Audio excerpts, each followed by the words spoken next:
kita akan bahas tentang timer dan counter, pewaktuan dan pencacah. Fungsinya itu fungsi dari timer atau counter dan counter itu sendiri ada bloknya ya di 8051. Dia fungsinya bisa kita gunakan untuk menghitung kejadian, misalnya mencacah pulsa masuk dari luar, pencacah pulsa per detik. Ini seperti frekuensi counter ya, berapa jumlah frekuensi counter ya, ini mencacah pulsa per detik. Bisa juga kita gunakan untuk menghitung interval pewaktuan, ini sebagai pewaktu, misalnya stopwatch, atau sebagai timer di set sekian detik, startnya kapan, kemudian kalau misalnya sudah selesai maka akan memberitahukan ya, akan memberikan notifikasi. Ini bisa kita gunakan timer atau counter. Kemudian digunakan juga sebagai baud generator, baud rate generator. Ini ada di komunikasi serial menggunakan timer yang ada di 8051 untuk membangkitkan baud rate-nya. Baud rate itu adalah kecepatan bit ya, atau kecepatan baud, sebenarnya kecepatan simbol per detik, kecepatan simbol atau jumlah simbol per detik yang bisa dilalukan melalui port serial. Nah, sumber sinyalnya itu kita bedakan. Jadi ada perbedaan antara counter dan timer. Kalau sumber sinyalnya dari luar itu kita sebut sebagai counter atau pencacah. Tapi kalau sumber sinyalnya dari dalam kita sebut sebagai timer. Dan dia merupakan hasil dari pembagian sinyal clock.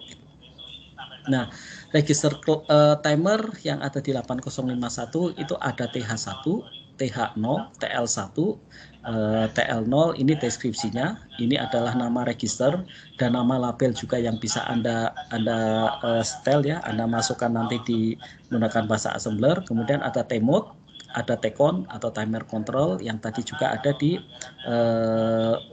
yang dia juga di dalamnya ada flag-nya ya, flag untuk interrupt gitu. Tapi nanti yang kita manfaatkan itu adalah TF1, TR1, TF0 dan TR0 yang akan menunjukkan flag untuk timer 0 dan timer 1 gitu. Nah, ini adalah alamat byte-nya. Ini alamat byte-nya 88H, 89H dan seterusnya. Untuk yang TH1 sampai T-mode dia itu adalah dia itu byte addressable ya, dia tidak bisa dialamati secara bit, tapi kalau T-con ini dia bisa kita alamati secara bit atau bit addressable. Alamat bitnya itu dari 88 sampai 8F ini. Ini alamat bit ya, ini alamat bit, ini alamat byte-nya. Itu adalah register timer. Kemudian register mode timer atau kita bisa menyatakannya sebagai T-mode ya. T-mode ini dia bit 7 sampai bit 0 dia menyatakan gate city. Dia untuk mengeset ya apakah kita gunakan mode timer atau mode counter ya. Kalau mode counter berarti sinyalnya dari luar, atau mode pencacah kalau misalnya kita ingin membuat frekuensi counter maka kita harus menggunakan mode timer. Tapi kalau ingin membangkitkan baud rate ya maka kita menggunakan timer. Kalau counter dia sinyalnya dari luar, kalau timer dia nanti sumber ininya dari dalam. Ini ya, ini adalah timer mode. Kemudian M1, M0 dia kita gunakan untuk mengatur mode dari timer. Gate nanti timer 0 gate nanti kita coba lihat juga. CT ini juga select bitnya ya. Jadi ada select bit CT0, CT1 gitu. M0, M1 dia digunakan untuk mengatur timer 0, bit 0 dan timer 1. Jadi nanti akan ada dua macam karena ada timer 0 dengan timer 1. Inilah yang kemudian bisa Anda setel. M0, M1 CT ini untuk timer yang 0, kemudian M0, M1 CT ini untuk yang timer 1. Timer 1 ya. Jadi seperti itu. Dan ini lokasi bitnya. Itu di T-mode-nya. Kemudian mode timer M0 dan M1 baik untuk timer 0 maupun timer 1 ini adalah seperti ini. Kalau misalnya 00 ini modenya adalah kita sebut sebagai mode 0, 01 mode 1, 10 itu mode 2, 11 itu mode 3. Untuk mode 0 itu deskripsinya itu adalah 13 bit timer mode atau 8 bit THX dan 5 bit TLX. Jadi nanti THX-nya itu kita isikan dengan 8 bit, 5 bitnya 5 TLX-nya kita isi dengan 5 bit. Tapi kalau yang mode 1 ini 16 bit timer mode ya. TH-nya 8 bit, kemudian TL-nya juga 8 bit. 16 bit timer mode. Jadi artinya nanti Anda di sana akan bisa punya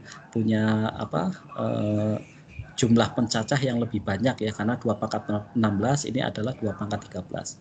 Kemudian mode 2 itu adalah 8 bit auto reload. Artinya nanti TH dengan TL nilainya sama, tapi nanti secara otomatis nilai TH dengan TL-nya ini dia akan tersetel ya, akan tersetel secara otomatis untuk menunjukkan jumlah pencacah yang akan menimbulkan timeout.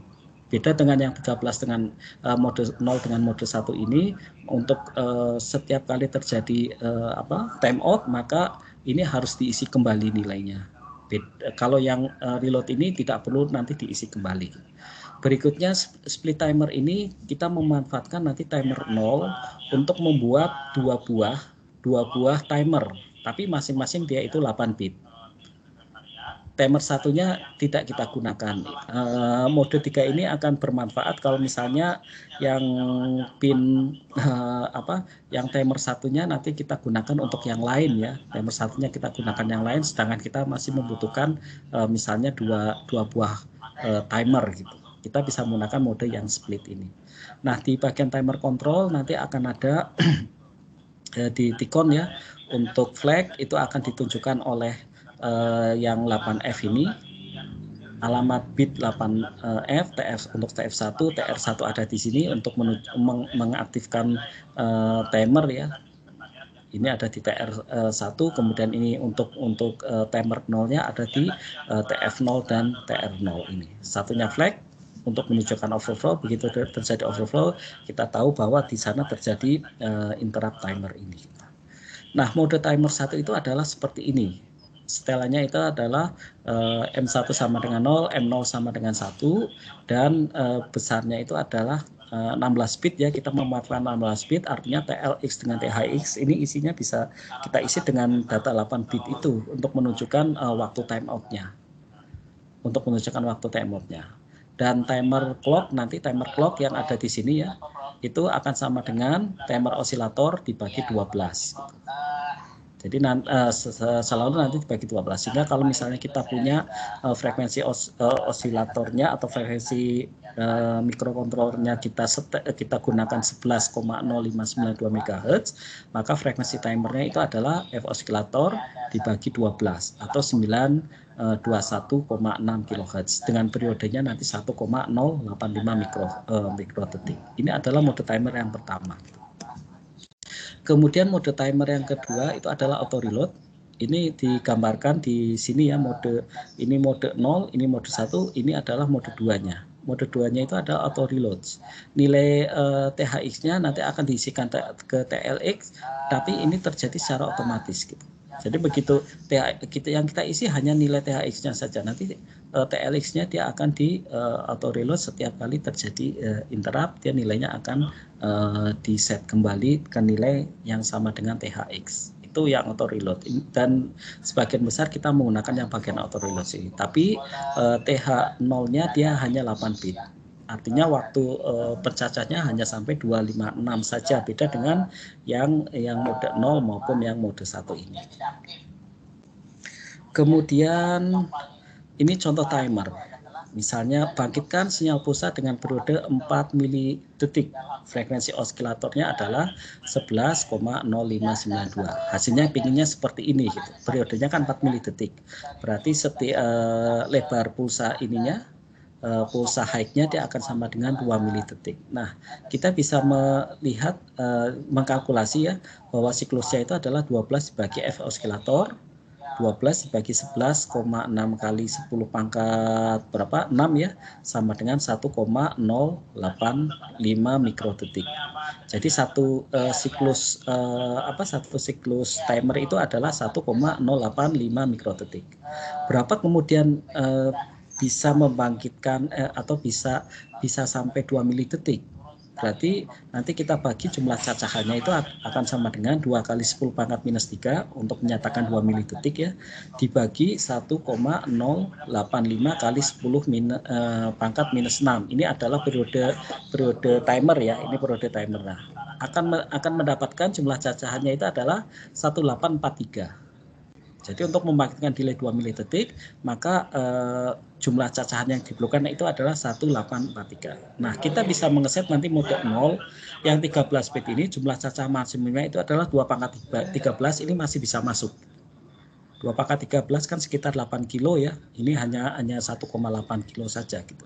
Yang dia dari 0 sampai 8192. Sehingga nanti bisa kita berikan THX dengan TLX itu diberikan dari selisih 1843 dari nilai maksimumnya itu 8191, berarti nilainya akan dapat sama dengan 8191 dikurangi 1843 atau 6346 yang kita konversikan menjadi heksa menjadi 18 CC ini.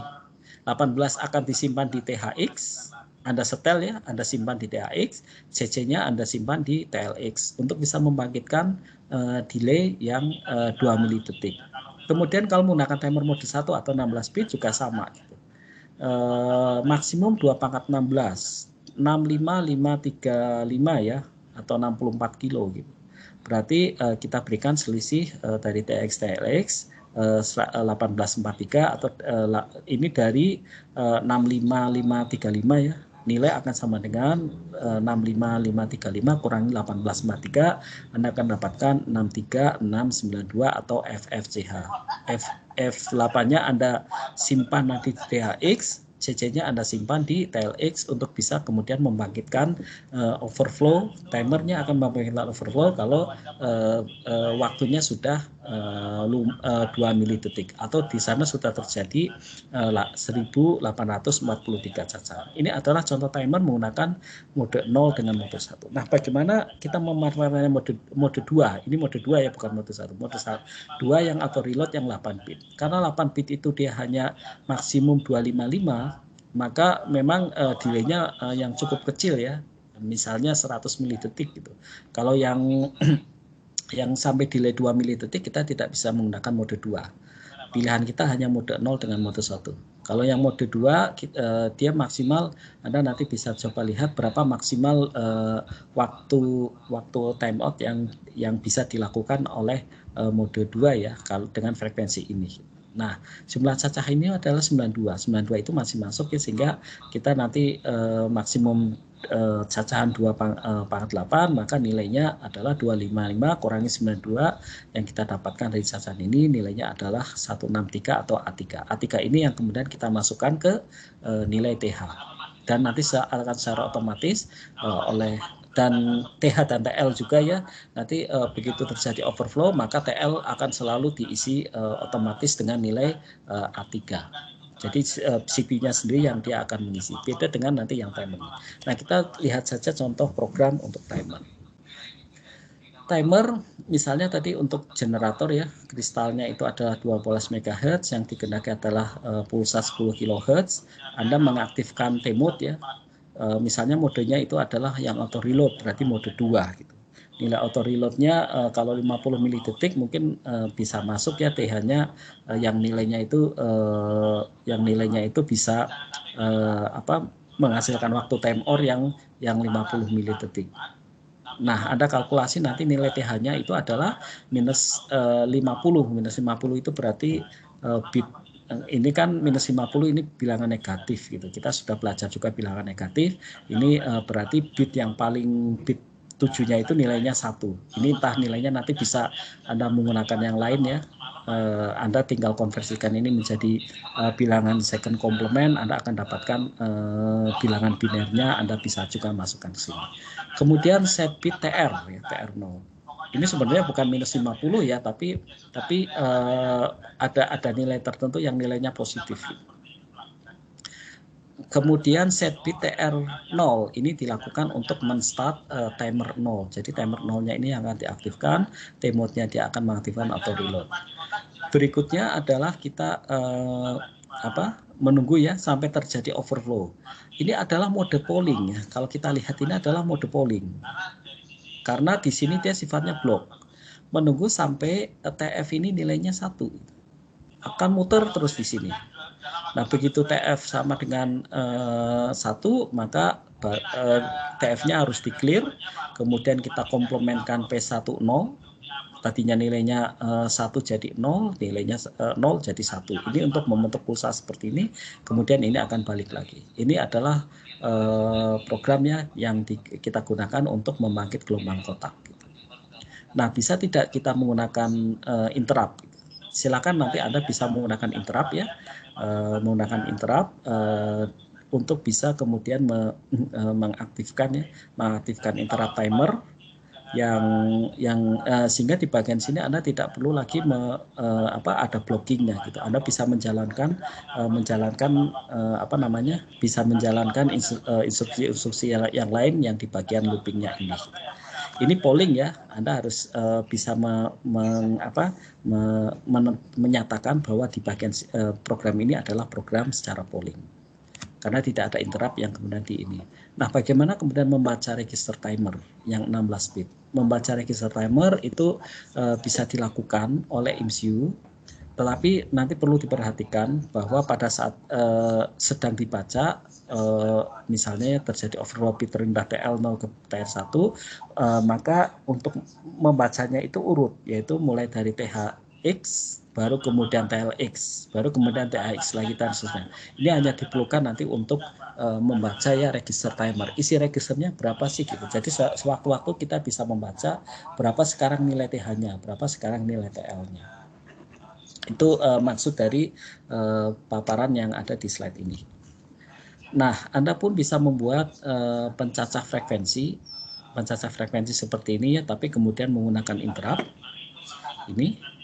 Ini programnya silakan nanti bisa Anda coba analisis, prinsipnya sama ya, tapi yang kemudian dia di sini timer 0 dia menggunakan mode 1, timer satunya dia menggunakan counter, karena nanti timer 1 lah akan menerima masukan ini ya, akan menerima masukan pulsanya untuk kemudian bisa dicacah, bisa dihitung berapa frekuensinya gitu.